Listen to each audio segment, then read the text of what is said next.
All right, so on our factoring flow chart, how many people have seen a flow chart before? A couple people. I think all of you have probably seen one at some point in your lives. So this flow chart is going to help us decide what to do when we're given a factoring problem. It seemed like on that mixed review on some of the questions we weren't quite sure what to do.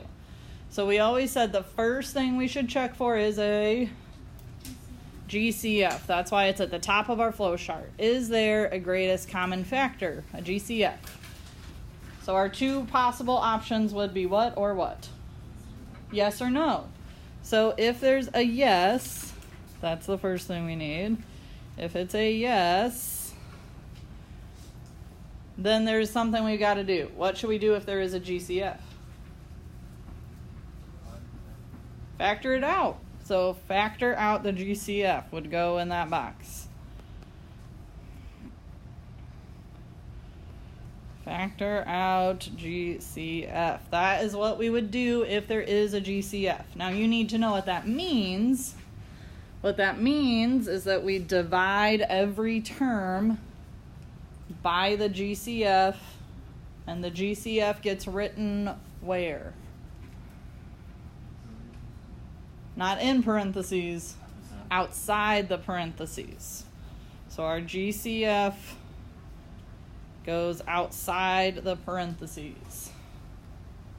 All right. Now our other option, if there is not a GCF, we would say no. That's our other option. It's either a yes or a no. So if it's a no, we're going straight to this box. If it's a yes, we have to detour to factor out the GCF, and then we end up at this long, skinny box. Okay, so one way or another, we end up here. How many terms does it have? That's the next thing we have to figure out. How many terms does it have? So I'll go ahead and tell you so that you're not trying to guess here. Either we're going to have 2 terms, 3 terms, or we could have 4 or more terms. Now, 4 or more terms is something that we have not talked about yet. We're going to get to that either tomorrow or Monday. We'll see. But that's going to be factor by grouping. So we'll just go ahead and put that up there. So we don't quite know what that means yet, and that's okay. We're going to factor by grouping in section 510. So I need to look at our schedule. We'll either do that tomorrow or Monday. So let's go back to 2 terms. If there are 2 terms, we have to decide, is it the difference of 2 squares? Now that's going to be a little hard for me to fit on here. Is it the difference of 2 squares? Or sometimes we say 2 perfect squares.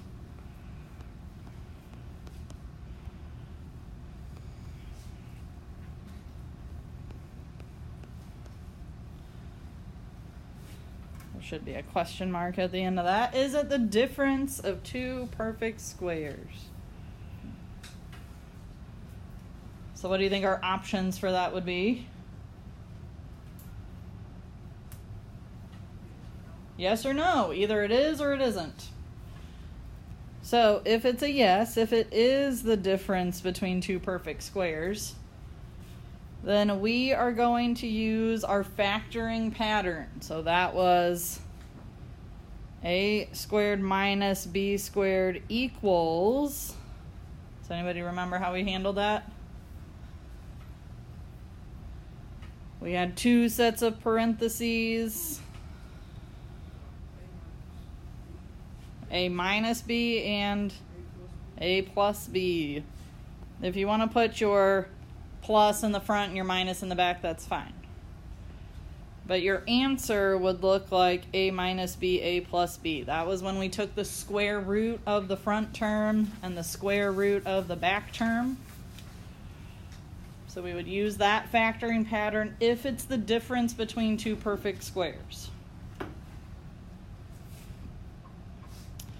Okay, so our other option was no. It's not the difference between two perfect squares. If there was not a GCF, and it's not the difference between two perfect squares when there are two terms, then what do we call it? If you can't factor it at all, prime. Okay, so if there was not a GCF, it had two terms, but it wasn't the difference between two perfect squares, then it's prime. Sometimes that happens, not very often. Questions about what two terms means for us?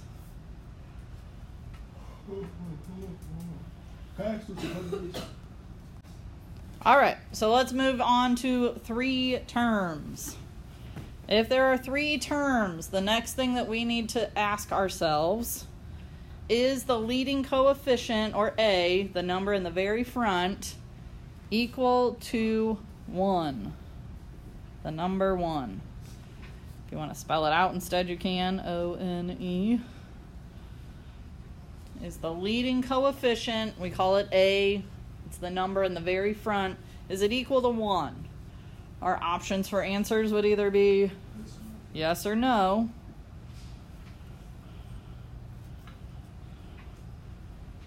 Now remember, this is after we've already factored out a GCF if there was one. Okay, so then after that, if the leading coefficient is 1, we answer yes, we're going to use the X method. That's like that worksheet that you picked up when you first came in today that's also sitting on your desk right now. Okay, if the answer was no, the leading coefficient's not 1, it's something like 2, 3, something else, what method did we use? The bubble method.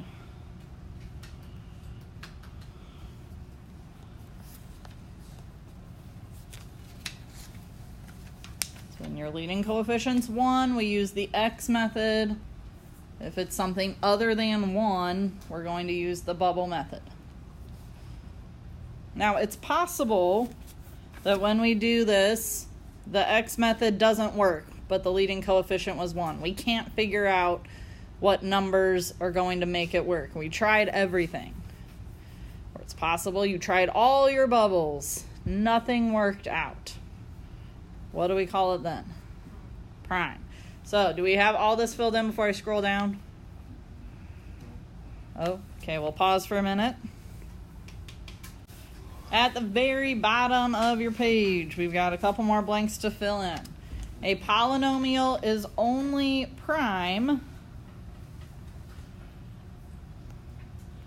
if there was not a greatest common factor, or a GCF, and it cannot be factored any other way. So if there is a GCF, we do not call it prime. You could factor something out. But if there's not a GCF and you can't do any other method with it, then you can call it prime. Questions about our factoring flow chart? Okay.